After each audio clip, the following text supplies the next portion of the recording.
ಹಿಂದುವಾಗಿ ಹುಟ್ಟಿದವರು ಹಿಂದೂ ಅಂತ ಹೇಳ್ಕೊಳ್ಬಹುದು.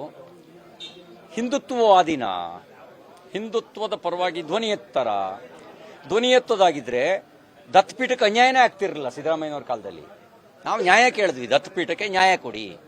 ಬಾಬಾ ಬುಡನ್ ಬೇರೆ ಇದೆ, ದತ್ತಾತ್ರೇಯ ಪೀಠಕ್ಕೆ ಬೇರೆ ಇದೆ, ದರ್ಗಾಕ್ಕೆ ಸಾಬ್ರನ್ನ ಕಳಿಸಿ, ದತ್ತಪೀಠಕ್ಕೆ ಹಿಂದೂಗಳನ್ನ ಮುಕ್ತ ಪೂಜೆಗೆ ಅವಕಾಶ ಕೊಡಿ ಅಂತ ಕೇಳಿದ್ವಿ. ಅವ್ರು ಹಿಂದೂ ಆಗಿದ್ರೆ CT ರವಿ ಹೇಗೆ ಮಾತಾಡ್ತಾನೋ ಹಾಗೇ ಮಾತಾಡ್ತಿದ್ರು. ಅವ್ರು ಹಿಂದುವಾಗಿ ಹುಟ್ಟಿದರೆ ಹಿಂದುತ್ವವನ್ನು ಉಳಿಸ್ಕೊಂಡಿಲ್ಲ. ಇದು ಬಹಳ ಸ್ಪಷ್ಟವಾಗಿ ಕಾಣೋದು. ಯಾವತ್ತು ಅವರು ಹಿಂದೂ ದೈವ, ಹಿಂದೂ ಧರ್ಮಸ್ಥಳ ಇಂಥ ಪ್ರಕರಣಗಳಲ್ಲಿ ಮುಕ್ತವಾಗಿ ಮಾತಾಡಿದ್ದಾರೆ. ಈಗ ನಾನು 2 ತಿಂಗಳಿಂದನೇ ಮಾತಾಡಿದೆಪ್ಪ, ಈ ಬುರ್ಡೆ ಗ್ಯಾಂಗಿನ ಷಡ್ಯಂತ್ರ ಇದೆ ಅಂತ 2 ತಿಂಗಳಿಂದನೇ ಮಾತಾಡಿದೆ. ಮುಖ್ಯಮಂತ್ರಿಗಳ ಹತ್ರ ಇಂಟೆಲಿಜೆನ್ಸ್ ಇರುತ್ತೆ. ಅವನು ಯಾವನೋ ಬುರ್ಡೆ ಬಿಟ್ಟ ಅಂಥೇಳಿ ಇವರು SIT ರಚನೆ ಮಾಡಿದ್ರಲ್ಲ, ಆವಾಗ ದೂರುದಾರನ ಸತ್ಯಾಸತ್ಯತೆಯನ್ನು ಪರಿಶೀಲನೆ ಮಾಡಿಸ್ಕೊಳ್ಬೇಕಾದ ಜವಾಬ್ದಾರಿ ಯಾರಿಗಿತ್ತು? ಅವರಿಗೆ ಇತ್ತಲ್ಲ. ಅವರು ನ್ಯಾಯ ಕೊಡೋದಕ್ಕೆ SIT ರಚನೆ ಮಾಡಿದ್ರು, ಸತ್ಯ ಹೊರಗೆ ತರೋದಕ್ಕೆ SIT ರಚನೆ ಮಾಡಿದ್ರು, ಅಥವಾ ಎಡಪಂಥೀಯರ ಒತ್ತಡಕ್ಕೆ ಒಳಗಾಗಿ SIT ರಚನೆ ಮಾಡಿದ್ರು ಅನ್ನೋದಕ್ಕೆ ನಾನೇನು ಹೇಳಬೇಕಾಗಿಲ್ಲ.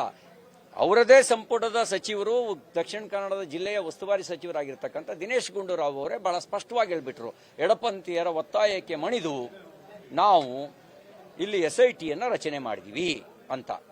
ಹಾಗಾಗಿ ಸ್ವಾಮಿ ಸಿದ್ದರಾಮಯ್ಯನವರೇ, ನೀವು ಸಿದ್ದರಾಮಯ್ಯನ ಹೆಸರೇ ಹೇಳುತ್ತೆ ನೀವು ಹಿಂದೂ ಅನ್ನೋದನ್ನ, ಆದರೆ ನಿಮ್ಮ ಒಡ್ಡೋಲಗದಲ್ಲಿ ಎಡಪಂಥೀಯರು ಆವರಿಸ್ಕೊಂಡ್ಬಿಟ್ಟಿದ್ದಾರೆ. ನಿಮ್ಮ ಒಡ್ಡೋಲಗದಲ್ಲಿ ಮತಾಂಧ ಶಕ್ತಿಗಳು ಬಂದು ಕೂತ್ಬಿಟ್ಟಿದ್ದಾವೆ. ಆ ಮತಾಂಧ ಶಕ್ತಿಗಳು ಹಿಂದೂಗಳ ವಿರುದ್ಧ ಷಡ್ಯಂತ್ರ ಮಾಡೋದಕ್ಕೆ ಏನೇನು ನಿಮ್ಮ ಕಿವಿಗೆ ತುರುಕ್ಬೇಕು ಎಲ್ಲ ತುರುಕ್ತಾರೆ. ನಿಮ್ಮದು ಒಂದು ರೀತಿ ಹಿತ್ತಾಳೆ ಕಿವಿ. ಅವ್ರು ಏನು ಹೇಳ್ತಾರೆ ಅದನ್ನ ವೇದವಾಕ್ಯ ಅಂತ ಭಾವಿಸ್ತೀರಿ. ಹಾಗಾಗಿ ನಿಮ್ಮಿಂದ ನಮಗೆ ಅನ್ಯಾಯ ಆಗ್ತಾ ಇದೆ. ಹಾಗಾಗಿ ನೀವು ದತ್ತಪೀಠದ ವಿಷಯದಲ್ಲಿ ಕ್ಯಾಬಿನೆಟ್ ಸಬ್ ಕಮಿಟಿ ಮಾಡಿದ್ರಿ. ಎಲ್ಲ ತೀರ್ಮಾನ ಆದಮೇಲೆ ಹಿಂದೂ ಅರ್ಚಕರ ನೇಮಕ ಆಗಬೇಕು ಅಂತ ಎಲ್ಲ ತೀರ್ಮಾನ ಆದಮೇಲೆ ಕ್ಯಾಬಿನೆಟ್ ಸಬ್ ಕಮಿಟಿ ರಚನೆ ಮಾಡಿದ್ರಿ. ಧರ್ಮಸ್ಥಳದ ವಿಷಯದಲ್ಲಿ ಯಾವನೋ ಒಂದು ಬುರ್ಡೆ ಗ್ಯಾಂಗಿನ ಬುರ್ಡೆ ಮಾತು ಕೇಳಿಕೊಂಡು ನೀವು SIT ರಚನೆ ಮಾಡಿದ್ರಿ. ಕೋಟ್ಯಾಂತರ ಜನರ ನಂಬಿಕೆ ಅದು ನಿಮ್ಗೆ ಮುಖ್ಯ ಅಂತ ಅನಿಸ್ಲಿಲ್ಲ. ಮುಖ್ಯ ಅಂತ ಅನಿಸಿದ್ರೆ ಹೇಳ್ತಾ ಇದ್ರಿ. ಈಗ ನಿಮ್ಮ ಮೇಲೆ ಒಂದು ಆರೋಪ ಮಾಡ್ದ ಮಹೇಶ್ ಶೆಟ್ಟಿ ತಿಮ್ರೋಡಿ, ಅದೆಷ್ಟೋ ಕೊಲೆ ಮಾಡಿದ್ದಾರೆ ಅಂತ. ಆ ಕ್ಷಣದಲ್ಲಿ ಸಿಟ್ಟು ಬಂತು. ಆ ಕ್ಷಣದಲ್ಲಿ ನಿಮ್ಮ ಗೃಹ ಸಚಿವರು ಒಳಗಾಕ್ರಿ ಅಂದ್ರು. ಅದೇ ಮಾತನ್ನ ಧರ್ಮಾಧಿಕಾರಿಗಳ ಕುಟುಂಬದ ವಿರುದ್ಧ ಆರೋಪ ಮಾಡಿದಾಗ್ಲೂ ತೋರಿಸ್ಬೇಕಾಗಿತ್ತಲ್ಲ, ಪೌರುಷ ತೋರಿಸ್ಬೇಕಾಗಿತ್ತಲ್ಲ. ಯಾಕೆಂದ್ರೆ ನಿಮ್ಮನ್ನು ನಂಬೋರು ನಿಮ್ಮ ಪಕ್ಷದ ಅನುಯಾಯಿಗಳು, ಧರ್ಮಸ್ಥಳ ನಂಬೋರು ಎಲ್ಲ ಪಕ್ಷದ ಅನುಯಾಯಿಗಳು. ಆವಾಗ ನಿಮಗೆ ತೋರಿಸ್ಬೇಕಾಗಿತ್ತಲ್ಲ, ಧರ್ಮಾಧಿಕಾರಿಗಳ ಕುಟುಂಬನ ತಲೆತಲಾಂತರದಿಂದ ನಾವು ನೋಡ್ಕೊಂಡು ಬಂದಿದ್ದೇವೆ, ಅವನು ಯಾವನ ಆಪಾದನೆ ಮಾಡ್ತಾ ಇದ್ದಾನೆ, ಒಳಗಾಕ್ರಿ ಅವನ್ನ ಅಂತ ಹೇಳಬೇಕಿತ್ತಲ್ಲ. ಯಾಕನ್ಲಿಲ್ಲ? ಅಂದೇ ಇರೋದೇ ತೋರಿಸುತ್ತೆ ಷಡ್ಯಂತ್ರ ಬಹಳ ಆಳವಾಗಿದೆ ಅಂತ ಹೇಳಿ.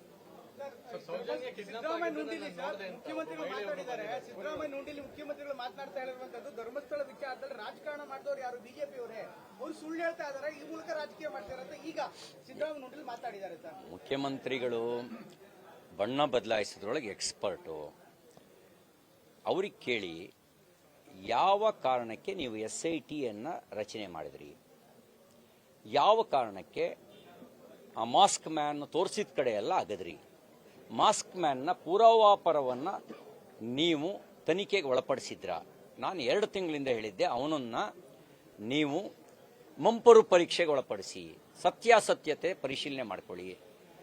ಆ ನಂತರ ಸಾಂದರ್ಭಿಕ ಸಾಕ್ಷ್ಯಗಳು ಇದ್ರೆ ಮಾತ್ರ ನೀವು ತನಿಖೆಯನ್ನು ಮುಂದುವರಿಸಿ ಅಂತ ಹೇಳಿದ್ದೆ 2 ತಿಂಗಳಿಂದ, ಈಗಲ್ಲ. ಆಗ ಈ ಹಿನ್ನೆಲೆಯಲ್ಲಿ ಯಾಕೆ ಅವರು ಕ್ರಮ ಕೈಗೊಳ್ಳಲಿಲ್ಲ?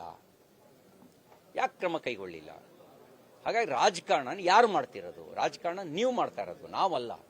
ನೀವು ಈ ತರದ ಧರ್ಮಸ್ಥಳದಂತ ಕೋಟ್ಯಾಂತರ ಜನ ನಂಬುವ ಕ್ಷೇತ್ರದ ಬಗ್ಗೆಯೇ ಅಪನಂಬಿಕೆ ಹುಟ್ಟು ಹಾಕುವಂತವರ ಕೈಗೊಂಬೆ ಆದ್ರಲ್ಲ, ಅದು ರಾಜಕಾರಣ. ಅವ್ರ ಮಾತು ಕೇಳ್ಕೊಂಡು SIT ರಚನೆ ಮಾಡಿದ್ರಲ್ಲ, ಅದು ರಾಜಕಾರಣ. ಅಷ್ಟು ಮಾತ್ರ ಅಲ್ಲ, ಒಂದಿನಕ್ಕೆ ಬೇಲ್ ಸಿಗಂಗ್ ಮಾಡ್ಕೊಂಡ್ರಲ್ಲ, ಅದು ರಾಜಕಾರಣ. ಅವನಿಗೆ ಸಮೀರ್ಗೆ ಒಂದಿನಕ್ಕೆ ಬೇಲ್ ಸಿಕ್ತು. ನಾವೆಲ್ಲ ಭಾರತ್ ಮಾತಾ ಕಿ ಜೈ ಎಂದಿದ್ದಕ್ಕೆ ಒಂದೊಂದು ವಾರ ತಗೊಂಡೋಗಿ ಬೇರೆ ಬೇರೆ ಜಿಲ್ಲೆ ಜೈಲಿಗೆ ಹಾಕಿದ್ರು. ನಾವೇನು ಹೇಳಿರಲಿಲ್ಲ. ಭಾರತ್ ಮಾತಾ ಕಿ ಜೈ, ಜೈ ಶ್ರೀರಾಮ್ ಅಂತ ಅಷ್ಟೇ ಘೋಷಣೆ ಕೂಗಿದ್ವಿ. ಅದಕ್ಕೆ ನಮ್ಮನ್ನು ತಗೊಂಡೋಗಿ ಮಂಡ್ಯ ಜೈಲಿಗೆ, ಶಿವಮೊಗ್ಗ ಜೈಲಿಗೆ ಎಲ್ಲ ಹಾಕಿದ್ರು. ಅವನು ಸಮೀರಿಗೆ ಒಂದೇ ದಿನಕ್ಕೆ ಬೇಲ್ ಸಿಗತ್ತೆ.